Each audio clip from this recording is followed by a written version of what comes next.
tidak berani mengucapkan suatu hukum itu bid'ah, atau dia tidak meyakini perbuatan itu bid'ah. Itu sesuatu yang berbeda loh. Ya, yang ingin saya katakan, ya, tidak berani mengucapkan bahwasanya perbuatan itu bid'ah, atau dia memang tidak meyakini perbuatan itu bid'ah. Itu sesuatu yang berbeda. Saya ingin gambarkan tasawurnya secara lengkap.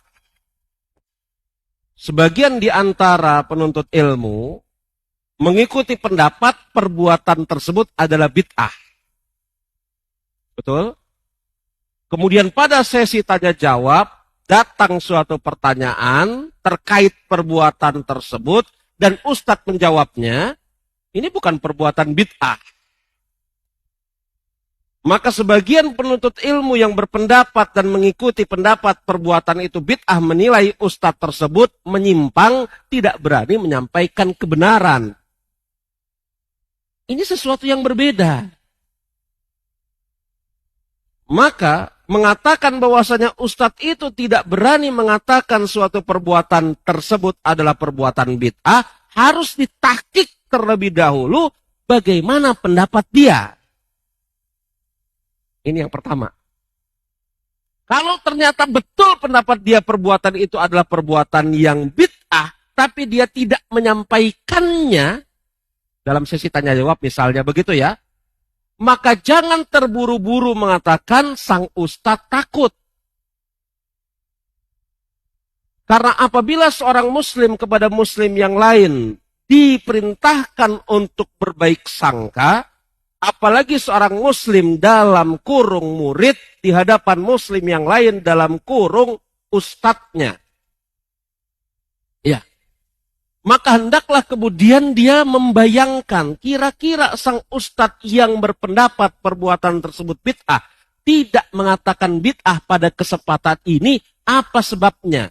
Jangan-jangan memperhatikan maslahat dan madarat majelis tersebut.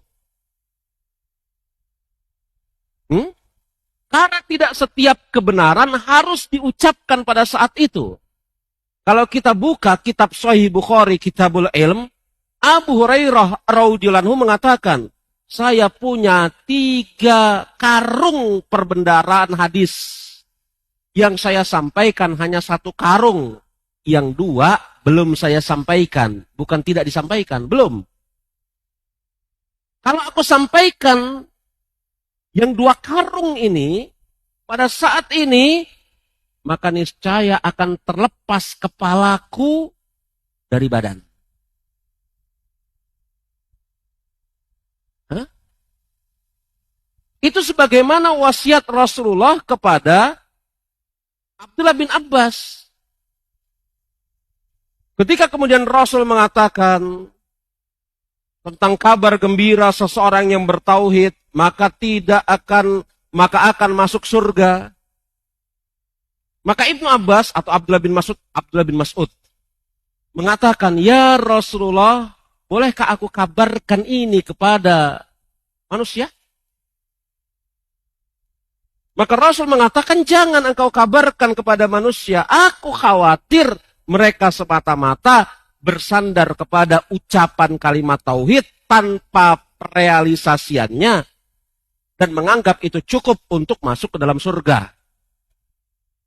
Maka apa yang terjadi? Diam sahabat ini. Diucapkan kapan? Ketika mau mati. Karena khawatir kalau dia diam sampai mati, hadis agung ini hilang dengan sebab kematiannya. Ini menunjukkan tidak setiap kebenaran harus diucapkan pada saat itu. Ada pertimbangan-pertimbangan lain. Untuk kemudian ta'an atau meram, yakni ustadz ini nggak berani, ini harus penuh dengan sikap kehati-hatian. Tanya, ustadz, bukankah antum berpendapat perbuatan ini bid'ah? Lalu kenapa antum tadi tidak menjawab? Apa pertimbangannya? Ini lebih elegan untuk menghilangkan buruk sangka diri kita kepada sesama kaum muslimin. Ustadznya misalnya mengatakan begini, kalau aneh sebut ini, bahwasanya perbuatan itu bid'ah, aneh jawab, ini taklim kita ini berhenti selama-lamanya dari masjid ini. Itu yang antum harapkan? Itu kan?